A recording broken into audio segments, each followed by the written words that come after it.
இன்னைக்கும் இந்த தமிழர்களை தட்டி எழுப்பி அவர்களுடைய இன உணர்வை, அவர்கள் எவ்வளவு சிறந்தவர்கள்ங்கிறத இலக்கியங்கள்ல இருந்து எடுத்து போட்டதுனால தான் இன்னைக்கு இதெல்லாம் தெரிய வருது. அதை செஞ்சது தானே முத்தமிழறிஞர் கலைஞராகட்டும், பேரறிஞர் அண்ணாவாகட்டும். ஏன் அவர்கள் நம்ம தலைவர்களாக கொண்டாடுறோம்? அவங்க முதலமைச்சர் ஆகணும்னுலாம் ஒன்றும் அரசியல் கட்சி ஆரம்பிக்கல.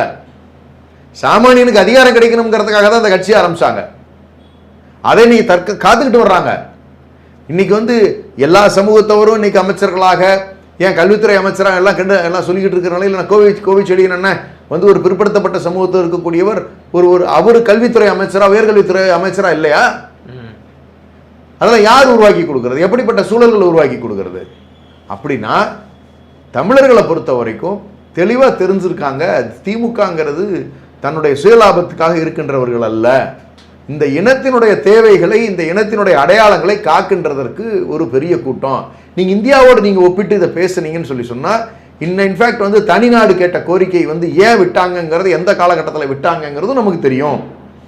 சீன போர் இருந்த பொழுது இப்பொழுதைக்கு நாங்கள் கைவிடுகிறோம், நாங்கள் இந்தியாவோடு நிற்கிறோம், அதுதான் முறையா இருக்கும், நமக்குள்ள இந்த சூழ்நிலைக்கு பிரிவினை வேண்டாம்னு சொன்னாங்க.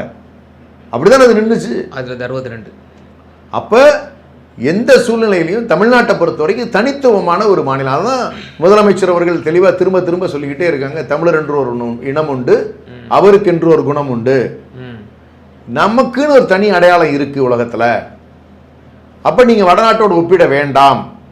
ஆனாலும் இந்த சமூகம் எவ்வளவு சீரழிந்து போனது, நீங்க நீங்க கலாச்சார ரீதியாக எவ்வளவு சீரழிவை சந்தித்திருந்தோம், இன்னைக்கு அப்படி இல்லையே. எவ்வளவு மாறி இருக்கு. இன்னைக்கு நீங்க சென்னை நீங்க எடுத்துக்கோங்க, நீங்க கோயம்புத்தூர் எடுத்துக்கோங்க, எல்லா சிட்டிஸும் எடுத்துக்கோங்க, எந்த அளவுக்கு குளோபல் கனெக்டோட இருக்கு தெரியுங்களா? இன்னைக்கு கொரியன்ஸ் இங்க அவ்வளவு தூரம் வியாபாரம் பண்றாங்க. கொரியன் கம்பெனிஸ் அவ்வளோ கம்பெனிஸ் இருக்காங்க. இன்னைக்கு இந்தோனேஷியன் கம்பெனி தான் வென்ஃபாஸ்ட். அப்ப குளோபல் இன்வெஸ்ட்மெண்ட்டுக்கு ஒரு பெரிய ஹப்பா தமிழ்நாடு இன்னைக்கு விளங்கலையா? ஏன் வட மாநிலங்கள் ஆக முடியல? கல்வியே நான் இல்லைன்னு சொல்றேன். 1920 தமிழ்ல இல்ல, வெறும் ஆங்கிலத்திலையும் சமஸ்கிருதத்தையும் வச்சுக்கிட்டு குறிப்பிட்ட ஒரு 10% பேர் மட்டுமே படிச்சுக்கிட்டு இருந்த காலத்துல மீதி 90% பேருக்கு படிப்பு இல்லாம இருந்தது. இன்னைக்கு 100% பேருக்கு படிப்பறிவு கொடுத்துருக்கோம்ல. இன்னும் வட மாநிலத்தை ஏன் படிக்க மாட்டேங்கிறான்? நீங்க பணம் தான் கொட்டி கொட்டி கொடுக்குறீங்களே, இவ்வளவு வரி நாங்கெல்லாம் கட்டிக்கிட்டே இருக்கோமே. யூபியில் இருக்கிற படிச்சிட்டானா என்ன, எம்பியில் இருக்கிற படிச்சிட்டானா என்ன? ஆளுகின்றவர்கள் தவறாக இருக்கிறார்கள். அங்க ராமர் கோயில் கட்டுறது கொடுக்குற முக்கியத்துவம் நம்ம அங்க கல்விக்கு கொடுக்குறோம். அங்க ஜெய் ஸ்ரீராம்னு சொல்லி அவர்கள் மத பிரிவினையை தூண்டுகின்ற இடத்துல நாம் அங்க கல்வியை போதிக்கிறோம். எல்லோரும் சமம்னு சொல்றோம். சமூக நீதியை நம்ம உருவாக்குறதுக்கான முயற்சிகள் ஈடுபட்டிருக்கோம். இதெல்லாம் குலைப்பதற்கான முயற்சி தான் பாரதிய ஜனதா தொடர்ந்து செஞ்சுக்கிட்டு வருது.